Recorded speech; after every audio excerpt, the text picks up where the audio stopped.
தமிழுக்கு நிகர் தமிழே, தமிழனுக்கு நிகர் எவரே.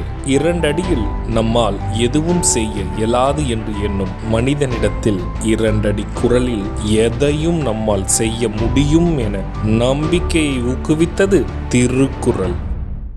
வணக்கம் குழந்தைகளே. வணக்கம் பகலவன் ஐயா. இன்னைக்கான குறளை நம்ம பார்ப்போமா? ஓ, பார்க்கலாமே. சரி, பாடத்துக்குள்ள போலாம். இன்னைக்கான குறள் அதிகாரம் 90, பெரியாரை பிழையாமை.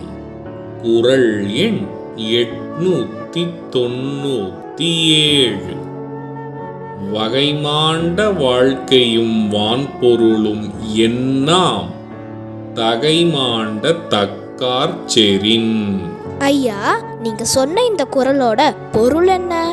இதுக்கான பொருள் பலவகைப்பட்ட புகழும் பெருமையும் மிக்க வாழ்வும் சிறந்த செல்வமும் இருந்து என்ன பயன்?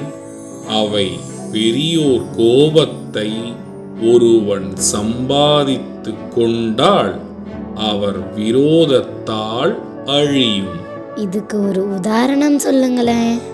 இதுக்கான உதாரணம், என்னதான் நிறைந்த செல்வமும் புகழும் உள்ள வாழ்க்கை அமைந்தாலும் அதனால் பயனில்லை.